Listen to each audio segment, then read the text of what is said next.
In this bulletin, New South Wales on high alert as concerns grow over a coronavirus cluster in Sydney. 5 people die at a construction site in Belgium. And in sport, Australian tennis star Alex de Minaur loses the semi-final of the Queen's Club Championship. With the latest SBS news, I'm Stephanie Corsetti.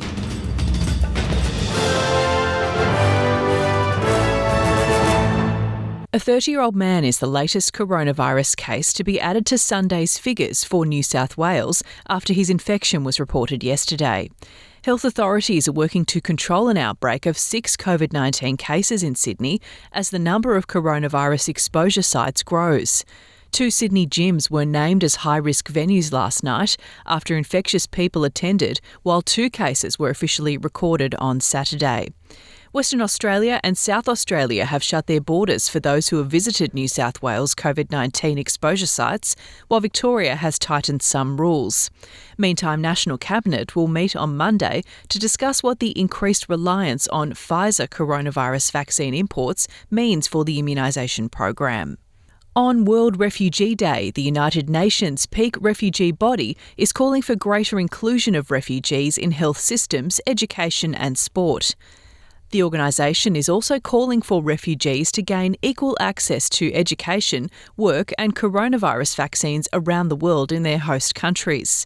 Latest data from the UNHCR shows the number of people forced to flee their homes due to conflict, persecution and human rights abuses has doubled in the past decade to 82.4 million. Australian actor, Oscar winner and Goodwill Ambassador for the UNHCR, Kate Blanchett, says the uncertainty of COVID-19 should make the world empathise with refugees. So I think that there's a kind of an opportunity to, in a very compassionate way, as we, embrace World Refugee Day, to think about how we have felt, those of us who are fortunate not to be in a refugee, how we have dealt with uncertainty, and perhaps to sort of place ourselves in the shoes of mothers and fathers and doctors and lawyers who have been, through no fault of their own, displaced. Myanmar's foreign ministry has knocked back a UN General Assembly resolution pushing for an arms embargo after the military seized power this year. On Friday, the United Nations called for the halt on weapons and the release of political detainees, including democratically elected leader Aung San Suu Kyi. But Myanmar says the resolution is not legally binding and based on false assumptions, with letters of objection sent to the UN General Assembly's president. Hundreds of supporters of Iran's newly elected president have gathered in Tehran to mark the landslide victory.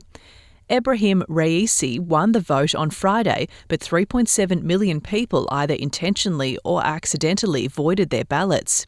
Israel has condemned the new president, stating he is too extreme and that the result should worry the international community.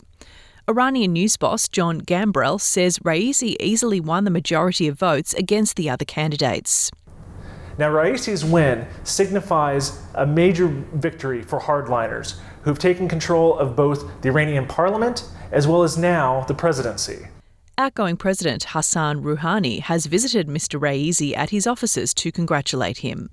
At least 5 people have been killed at a construction site in the Belgian city of Antwerp. The victims are believed to be construction workers who were developing a primary school. 9 others were injured when the scaffolding and other parts of the building collapsed. It's not known what caused the tragedy. In tennis, Australia's Alex de Minaur has been overpowered by Italian Matteo Berrettini in the semi-final of the Queen's Club Championship. De Minaur had hoped to become the first Australian in 15 years since Leighton Hewitt to reach the Queen's final, but he lost 6-4, 6-4. World number 9 Berrettini earned a single break in each set, leading him to victory against the 22-year-old, possibly making him a serious contender for Wimbledon this year. And now for a look at today's weather forecast. Perth, showers and a possible storm, 16. Adelaide, partly cloudy, 16. Melbourne, much the same, 15 degrees. Hobart, cloud clearing and 12. Canberra, partly cloudy, 14. Wollongong, showers, 18. Sydney, wind easing and showers, 17. Newcastle, showers, 18 degrees. Brisbane, mostly sunny, 22. Cairns, similar conditions, 25. And Darwin, sunny, 31. I'm Stephanie Corsetti, SBS News.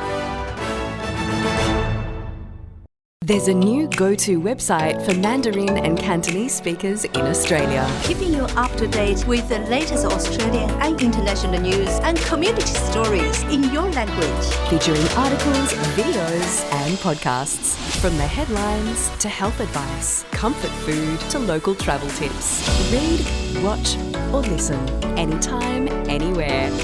And discover stories worth sharing at sbs.com.au/Chinese.